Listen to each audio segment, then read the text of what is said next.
Sejam muito bem-vindos novamente ao canal Alcars, eu sou o Bruno Nunes. Hoje eu vou aproveitar que eu vou pegar a estrada com a tão famosa RS3. Faz muito tempo que eu tô prometendo um vídeo desse carro. Vou aproveitar essa oportunidade, vou falar um pouco. Vou fazer um vídeo em primeira pessoa mesmo, mostrando como é a sensação de dirigir esse carro. Acabei andando bastante com ele, então apesar de eu estar faz muito tempo prometendo um vídeo desse carro, agora eu tenho certeza que eu tenho uma certa propriedade para falar sobre ele. Então, vamos lá.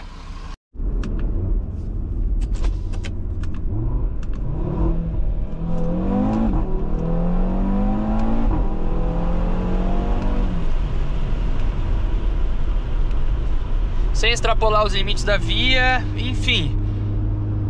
Depois de muito tempo esse vídeo está saindo, por motivos pessoais, por motivos de trabalhos de faculdade, trabalhos mesmo. Tava também com equipamento já defasado, falta de tempo.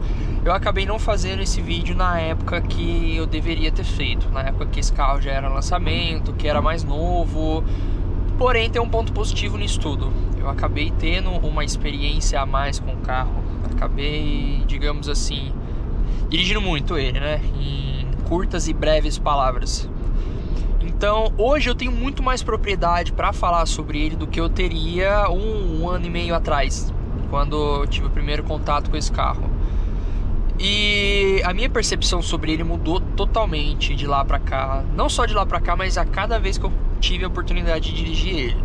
Então eu já viajei com ele, já fui a São Paulo, já fui pra outro estado, já peguei bastante estrada, já peguei serra, já peguei chuva, já peguei tudo quanto é tipo de situação que possa imaginar.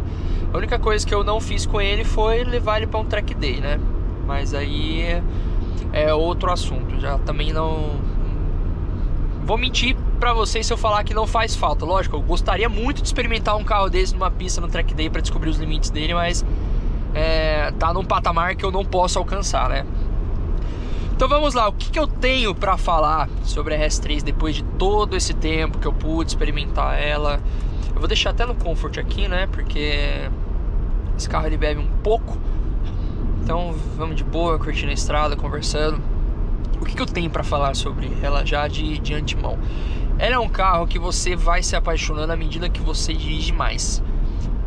De começo, a primeira vez que eu dirigi esse carro, eu não me surpreendi na maneira como eu achava que iria me surpreender. Por quê? Eu estava muito acostumado a ter algumas experiências com alguns carros da BMW, não só da linha normal, como da linha M também, da BMW. Tive experiências com outros esportivos. Então são carros que você tem uma sensação muito mais... Peraí, não é pra cá, é pra cá. Então são carros que você tem uma sensação, uma conexão muito maior com o que está acontecendo, diferentemente desse carro. Esse carro, a primeira vez que eu dirigi, eu senti que ele é muito anestésico. Como assim? A direção desse carro, ela é 100% elétrica. A diferença da direção desse carro para a direção das BMWs que eu tinha experimentado, apesar de algumas também serem elétricas, você tem muito menos feedback do que está acontecendo com o asfalto, com o carro no geral. Então, de início, eu achei que ele era um carro capado, que ele era um carro muito anestésico.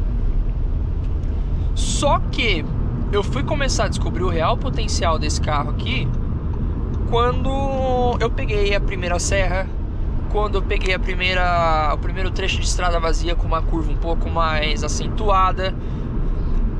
Ele é um carro que te impressiona não pela força. 400 cavalos pode ser uma força muito elevada para quem não está acostumado, mas para quem já andou em carro forte, sabe, 400 cavalos assim, dá aquela sensação de nossa, que negócio bacana, mas não é algo que impressiona hoje em dia, já foi.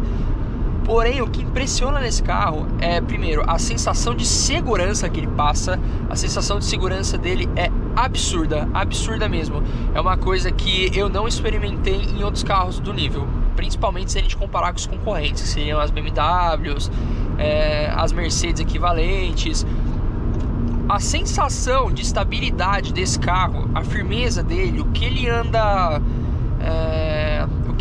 firme em estrada, em serra, algo que eu não experimentei em nenhuma BMW, em nenhuma Mercedes. Então isso foi um ponto que me encantou, porque eu não tinha experimentado isso, essa sensação de nossa, eu posso ir um pouco a mais sem me prejudicar, sem me colocar em risco. Outra coisa que também pra mim é o ponto ápice desse carro, que é onde ele realmente brilha, é a capacidade dele de fazer curva. Se você entrar na mesma curva com uma BMW M, eu tô comparando com as BMWs porque são carros que eu já tive mais experiência, que eu tenho um pouco mais de propriedade para falar. Se você entrar numa certa curva com uma BMW M, a diferença dela para esse carro é que esse carro você tem aquela sensação de, cara, dá pra ir mais.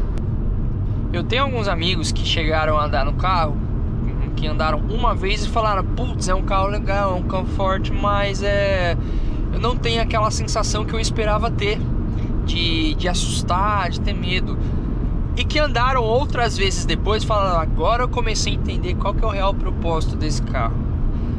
Então assim, o que eu prefiro? Eu prefiro uma BMW M ou eu prefiro um Audi RS? Eu acho que é muito difícil escolher, porque cada um é brilhante numa coisa.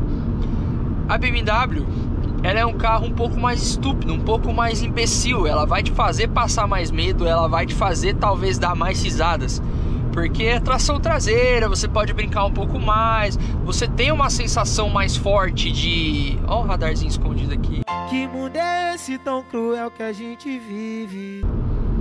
Então você tem uma sensação mais forte, talvez, de adrenalina, de perigo. Coisa que esse carro aqui, ele não entrega, desde que você não esteja fazendo curvas, quando você não esteja contornando, fazendo algo um pouco mais forte, no sentido de subir uma serrinha com um pouco mais de vontade, entrar numa curva com um pouco mais de emoção.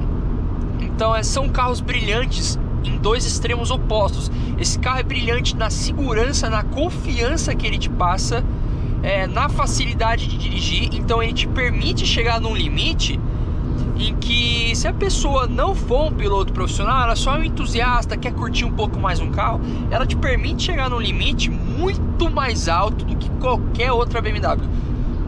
E as BMWs, ao contrário desse carro, elas te dão mais susto, elas te dão mais risadas, o que não é ruim se você souber o que estiver fazendo. Então são brilhantes em dois extremos totalmente diferentes. Na época que eu andei a primeira vez com esse carro, eu não tinha a menor dúvida. Eu ia para uma M2, eu ia para uma M140. Eu preferia muito mais o universo BMW. Hoje, como eu já tive muito mais experiência com esse carro, juntando tudo que eu já andei, comparado com as BMWs que eu já andei, eu fico balançado. Porque apesar de eu gostar muito daquele jeito mais moleque de ser da BMW, daquelas imbecilidades que a gente consegue fazer com o carro, eu acabei gostando muito do que esse carro te proporciona, das sensações que ele te proporciona. Ele te permite num limite muito mais alto que eu pelo menos não consigo chegar numa BMW. Primeiro por questões de segurança, segundo por questões de habilidade. Então hoje eu não sei decidir se eu prefiro esse carro ou se eu prefiro uma BMW. Pontos positivos desse carro: eu acho que disparado o ponto mais positivo dele é a segurança. E o ponto que mais me deixa muito feliz nesse carro é o ronco dele. Então os 5 cilindros, tem pouquíssimos carros que a gente tem hoje que são 5 cilindros, né? No Brasil a gente tinha o Maré, aí veio importado depois o Volvo C30 T5, quem mais que a gente tinha? A própria RS3. Então tem pouquíssimos carros que a gente tem esse motor, e o ronco dele é maravilhoso. Eu tô com o vidro fechado, não vai dar pra ouvir muito, mas vamos tentar dar uma acelerada aqui.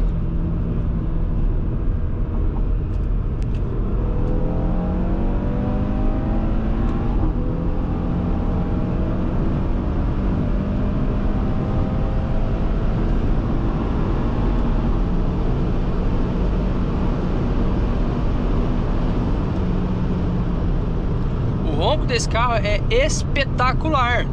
Dentro do carro você não tem tanta noção disso, você não consegue ouvir tanto. mas pro lado de fora ele é muito alto. Ou, por exemplo, você tá passeando com os vidros de trás um pouco abertos, você consegue ouvir ele decentemente. Esse carro com escape deve ser uma maravilha mesmo. Tem muita gente que utiliza desse carro para fazer algumas modificações, né? Os vulgos estágio 1, estágio 2, estágio 3, que ele já troca a turbina, troca uma cacetada de coisa. Por quê? Porque é um carro com uma preparação relativamente barata pelo ganho que ele proporciona. Então você pega esse carro, a Audi ela fala que esse carro tem 400 cavalos, né? 400 cavalos de motor. Você pega esse carro aqui com estágio 2, 3, você passa fácil dos 500 de roda. 500, tem o TTRS aqui no Brasil que tá com turbina trocada, uma cacetada de modificação, o cara tem 800 cavalos de roda. Então assim, é um carro com uma preparação relativamente fácil e barata, que você consegue, com o estágio 2, com os seus 15 mil ali de preparação, andar do lado, às vezes até na frente do R8 V10. E com muita segurança. Isso é um dos brilhantismos desse carro. Se a gente pegar a M3 estágio 2, 3, você tem que ter braço e saber o que você está fazendo para você andar com um carro daquele. Esse carro não. Isso aqui é impossível, não dá para fazer. E dá para fazer. Só que assim, então para você poder explorar o limite desse carro, ele é muito mais seguro, é muito mais fácil. Só que você tem que ter uma certa noção do que você está fazendo, porque eu acredito que você chegar no limite desse carro é porque a coisa ficou feia, porque você realmente abusou demais. Se você chegar no limite de uma BMW M, ela já te avisa com muita antecedência de, ó, daqui pra frente vai dar merda. Então, se controla. Nesse carro, então, apesar das BMWs serem muito mais perigosas, você tem aquele aviso muito antes dele acontecer. Então, se aconteceu, você abusou. Esse carro não, o aviso de que vai dar merda é quando deu a merda, porque o limite dela é muito mais alto do que as BMWs M's. Então é aí onde esse carro brilha. Outra coisa também desse carro que assusta é a capacidade de frenagem dele. A capacidade de frenagem desse carro é absurda. Eu esqueci quantos milímetros são de freio na frente. Eu não lembro se são 350, 360, 370. Eu sei que o freio desse carro é gigantesco. Ele é um carro discreto, então por fora você olhando, pra quem não entende, pra quem já é mais leigo, vai falar, nossa, é um A3 bonitão, né? É um Audi bonitão, o cara colocou umas rodas legais. Aí você começa a explorar um pouco mais os detalhes. Você vê o tamanho da pinça de freio, você vê o tamanho do disco de freio, você vê que as saídas de escapamento são mais pronunciadas, você vê que ele tem a carroceria um pouco mais larga, umas entradas de ares bem maiores na parte da frente. Então pra quem não entende, toma 2 sustos com esse carro. Primeiro, tem gente que vem e pergunta, nossa, mas por que esse carro custa 2, 3 vezes mais que um A3, né? E outro susto é o porquê esse carro anda, faz curva e é 2, 3 vezes mais seguro que um A3, né? Então, se você pegar um desavisado numa estrada, que quer dar uma acelerada, quer fazer uma graça com você, o cara vai tomar susto. O cara vai tomar muito susto, porque esse carro, como eu falei, ele é apaixonante por ele ser discreto, por ele não aparentar tanta coisa. Então ele acaba surpreendendo nesses pontos, porque é um carro que as pessoas não imaginam a capacidade que ele tem de aceleração, de frenagem, principalmente de curva e, óbvio, de segurança. Outra coisa, para alguns pode ser vantagem, para alguns pode ser um ponto, não vou dizer defeito porque esse carro é lindo, mas o design desse carro é muito discreto. Ele não chama muita atenção. Para quem não conhece o carro, ele passa despercebido. Então, para quem quer ter um carro divertido, um esportivo e manter Então, para quem quer manter uma descrição, ter um carro esportivo divertido sem chamar atenção, cara, isso aqui é perfeito, perfeito mesmo. É diferente de você pegar, por exemplo, a mesma faixa de preço, você pega uma Boxster, uma 981. A Boxster, onde você passar, você vai ser notado. Esse daqui, você passa no modo stealth, né? Você passa no modo escondido. Pontos negativos desse carro. Eu pensei muito para dizer um ponto negativo desse carro, porque é difícil falar. Vamos levar para o lado mais purista. Ele continua sendo um carro anestésico, se a gente comparar com os Porsches da vida, com as BMWs. Então, para quem gosta de ter aquela sensação de tudo que está acontecendo com o carro, esse não é o carro. Ele vai te permitir uma condução muito fácil. Ele é um carro muito fácil, muito dócil de dirigir quando você quer, mas ele não vai te dar aquela sensação, aquele frio na barriga, aquele frio na espinha que você espera de um carro que vai te dar um certo medo, um certo receio na hora de dirigir que uma BMW M tem. Eu tô falando muito da BMW M porque ela é totalmente o oposto desse carro. Mas assim, ó, eu vim entre misto acelerando, misto meio de boa aqui na rodovia. Eu tô fazendo 8,1 km por litro. Não é um consumo exagerado para esse carro. Andando na mesma velocidade com o Honda Civic 2008, eu vou estar consumindo a mesmíssima coisa. Então, se você souber dosar o pé, ele é um carro normal. Agora, se você pisar, esse carro aqui você vai conseguir fazer os seus 3,5, 4 no máximo, né? Mas é aquela história, cavalo que bebe é cavalo que... Não, eu errei. Cavalo que anda é cavalo que bebe, né? Então é isso. Eu gostaria de fazer um vídeo acelerando, um vídeo moendo, mas... Primeiro, o carro não é meu. Segundo, eu não tenho dinheiro nem para comprar um carro. E terceiro, a gente tem que entender que lugar de acelerar é em pista, né? Apesar de eu estar agora...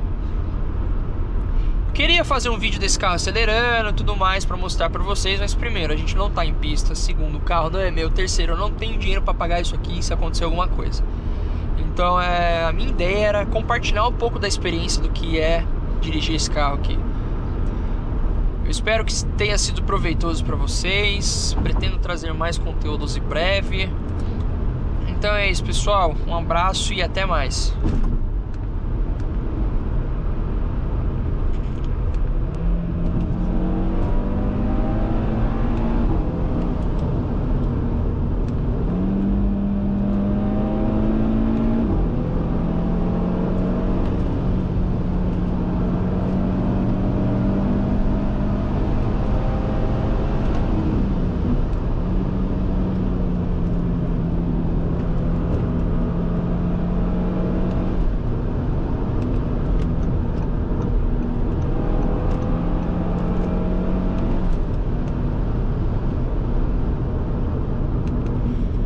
Chega, bebe muito.